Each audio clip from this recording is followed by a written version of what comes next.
Atendendo a pedidos, eu, professor Wagner Felipe Kuhn, professor de Direito, me converto hoje aqui no bunker do Instituto Preceptor Kuhn, na Vila Pinto, né, que tem esse nome profundo, na rua João Adriano Gonçalves, abaixo da linha do horizonte, refletindo, me converto de professor de Direito em um teórico de guerra, atendendo a pedido de alguns alunos que gostariam que eu trouxesse algumas reflexões, já que é um tema que me inquieta e me interessa.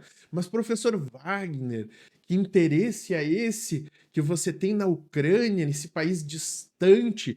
Pois a Ucrânia é o local onde nasceu meu bisavô, e ele, junto com meu avô, fugiram para com o resto da família, fugiram para a Letônia.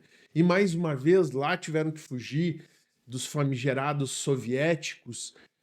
Parte da família foi para os Estados Unidos, parte da família veio para o Brasil, embarcando com um passaporte, inclusive polonês, porque o local em que ele nasceu, mais tarde iria se tornar Polônia, para daí se converter em Ucrânia e tudo mais. O interesse na guerra é um interesse sobre estratégia e lógica, não é um interesse sobre carnificina. E nós estamos vendo ao longo dos últimos anos o pior tipo de guerra. Guerra que faz lembrar a Segunda Guerra Mundial, com bombardeio de civis, mortes de inocentes, inclusive violência sexual, está lá nos autos dos processos dos tribunais internacionais sobre direitos humanos, absolutamente demonstrado, com fotos, perícias, visitas, narrativas e tudo mais. Mas do que fica desse processo todo?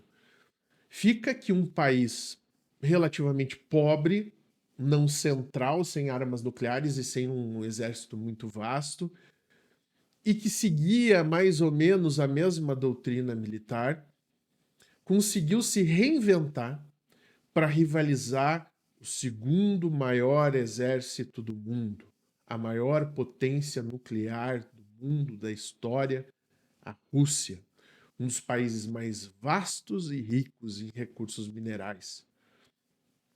Como que a Ucrânia fez essa transformação e quais são os erros flagrantes da Rússia que fazem lembrar a época soviética, que poderiam servir de lição para nós na vida, até em outras reflexões. Quais são essas lições? Eu não quero estar em guerra aqui, apesar de que é sedutor, o grande município de Palmeira das Missões invadir os seus distritos rebeldes em busca da proteção de seus cidadãos que estão lá deslocados em Frederico Westphalen, mas que são nativos de Palmeira, em Condor ou em Ronda Alta e Sarandi. Olha só, né? Esse é o argumento que Putin utilizou para invadir a Ucrânia, defender os povos russos que estavam lá, segundo ele, sendo perseguidos, quando a Ucrânia só estava fazendo processo, né, de afirmação da sua identidade, tal qual fazem Letônia, Estônia, Lituânia, né, querendo que as pessoas sigam a língua oficial do país e que realmente tenham uma identidade nacional. Nenhum direito humano foi violado nesse processo, mas houve a desculpa aí perfeita para anexação, primeiro da Crimeia e depois dessas províncias que ficam no oeste da Ucrânia. Mas vamos lá, vamos para a parte que interessa. Como a Ucrânia conseguiu resistir este tempo todo e se reinventou nesse processo? Inicialmente, a Ucrânia perdeu uma vasta gama de territórios. Aí teve o contra-ataque, alguns deles frustrados, com muitas perdas. E progressivamente, a Ucrânia, diante da carestia de recursos do Ocidente, teve que se inspirar nas guerras antigas e tentar causar à Rússia uma guerra de desgaste. Aquela vitória de Pirro lá atrás, vazão do sul da Península Itálica, quando exércitos venciam guerras, venciam batalhas, mas perdiam guerras, porque não conseguiam repor aquilo que se desgastava.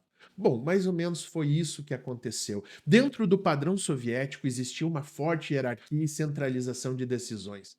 Durante muito tempo, inclusive, há quem diga que existiam regimentos fantasmas inteiros, onde oficiais graduados simulavam a existência de soldados para cobrar lá dos cofres russos. E no início da guerra, o que se demonstrou é que desvio de armamentos e desvio e funcionários fantasmas talvez fossem a resposta para muito da ineficiência do ataque russo. Mas com o desenrolar da guerra e uma melhora da logística da própria Rússia que tentou incutir desgaste e diminuição do moral coletivo dentro da Ucrânia, fez acender dentro da Ucrânia também uma ideia de que talvez uma guerra de desgaste seria mais nociva para a Rússia. A Ucrânia foi durante muito tempo um alvo fácil e precisou se reinventar, e ela obrigatoriamente precisou se descentralizar. As decisões passaram a ser seguir um padrão que, se a gente for analisar, até a própria máfia utiliza ultimamente, os bolsões de decisão com autonomia operacional. E aí tá uma das coisas mais incríveis. A Ucrânia utilizou um processo que, inclusive, hoje se fala para utilizar dentro do processo educacional, que é a gamificação. E como é que funciona isso? Os regimentos passaram a receber, na medida do seu sucesso, da comprovação de mortos, de equipamento destruído, e não basta apenas um relatório, é necessário você fazer esse processo de demonstração. E aí os regimentos com maior sucesso começavam a ganhar mais quantidade de equipamentos e vão desbloqueando essas funcionalidades. Existe até um software, gente, chamado Arm of Drones, né? Que é um programa onde essas pontuações vão ocorrendo e, inclusive, os regimentos podem ir comparando o seu sucesso, né? E o que está acontecendo hoje é um processo descentralizado de decisões na Ucrânia e um fornecimento de material bélico que é feito de forma independente, até em muitos casos, da cúpula das Forças Armadas. Algo que é muito diferente do padrão soviético, onde as decisões são centralizadas e muitos dos generais estão muito distantes lá do processo, mas mesmo assim ficam engessando os movimentos das tropas e invariavelmente seguem aquela mesma doutrina da Segunda Guerra, onde o moedor de carne era utilizado para tentar afastar as tropas alemãs. Só que aquele era um outro contexto, era uma guerra de sobrevivência e inclusive o próprio exército alemão, né, não deixava muita escolha, porque ele fazia uma carnificina, né, era divulgado que era uma guerra de extermínio. Então, gente, hoje a gente observa uma doutrina militar florescendo dentro da Ucrânia que reflete muito o espírito ocidental, descentralização, alocação eficiente de recursos, utilização de recursos na medida da sua necessidade e não apenas para colocar em grandes desfiles militares. Muitos dos sistemas de defesa ucranianos que foram soviéticos que foram pensados para grandes ataques de bombardeiros, de caças, hoje são absolutamente ineficientes contra pequenos drones que custam na faixa de 30, 40 mil dólares. Né? Eu tenho mísseis lá que custam 2 milhões de dólares.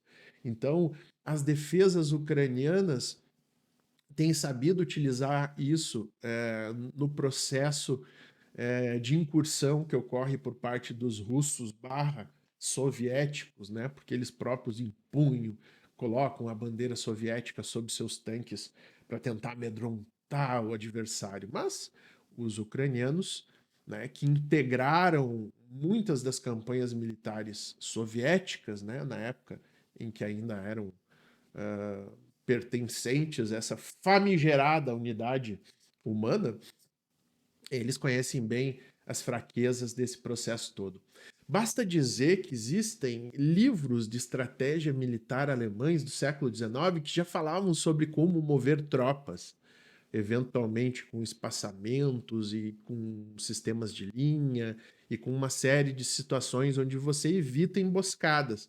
E a gente tem visto com vídeos dia após dia os blindados russos se deslocando próximos em linha, sabendo inclusive que existem defeitos crônicos de alguns dos blindados, que por uma falha de blindagem são muito suscetíveis a ataque de drones leves, né, com pouca capacidade.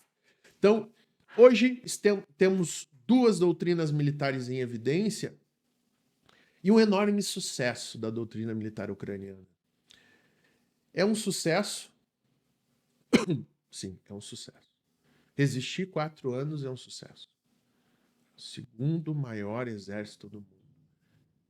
E hoje a Rússia sente isso, ó. Medo. Medo do que vem do céu. Isso é um sentimento que os russos achavam impossível acontecer. Hoje, nesse exato momento, existem distritos da Federação Russa inteiros sem combustível. E as suas diversas refinarias estão paradas porque dentro da estratégia russa não se vislumbrou a questão da falta de insumos para reposição diante do bloqueio, né, que o Ocidente fez. A Rússia foi absolutamente arrogante porque ela entendeu que dentro da sua dinâmica militar nenhum outro país ia querer arriscar um conflito nuclear. Mas isso era visto, né? Num primeiro momento, ela conseguiu redirecionar suas vendas de petróleo, mas a uma certa altura, a conta na economia chegou. E hoje a gente tem um déficit absurdo, a dependência enorme da exportação de petróleo, que está prejudicada na medida que alguns drones de 30, 40 mil dólares conseguem inviabilizar uma estrutura de bilhões de dólares de indústrias da indústria russa. Hoje, nesse exato momento, inclusive alguns parceiros como a Índia e a China, que têm sido pragmáticos na compra de insumos que necessitam, estão vendo esse processo todo com bastante dúvida, né, sobre a continuidade desse apoio indireto à Rússia. Então a gente está observando o início da ruína do segundo exército, maior exército do mundo, que queimou literalmente milhares de recursos militares e estão sendo vencidos por descentralização de decisões, uma guerra em tempo real com tecnologia e a utilização de insumos mais baratos para uma guerra de desgaste. Hoje, a Ucrânia consegue produzir drones em mais de 2.000 lugares diferentes dentro de seu vasto país. Pouca diferença faria se amanhã Zelensky caísse ou um grande general graduado caísse, porque ela conseguiu estabelecer a internet da guerra, um sistema pensado para funcionar sem um protocolo central, sem uma decisão central única. Nós chegamos ao suprassumo da rede de guerra. E isso dá um grande frio na barriga, porque uma série de países menores podem se sentir também convencidos de que podem rivalizar as grandes potências e uma certa paz que existia pela existência de grandes potências por aí pode acabar talvez no futuro dando lugar para mais conflitos armados. A lição principal é que O Ocidente venceu a doutrina militar russa. E as viúvas da União Soviética que falavam com entusiasmo sobre esse espírito belicoso, estatizante, centralizador, por que não dizer fascista? Isso sim é o fascismo, tudo dentro do Estado, tudo através do Estado.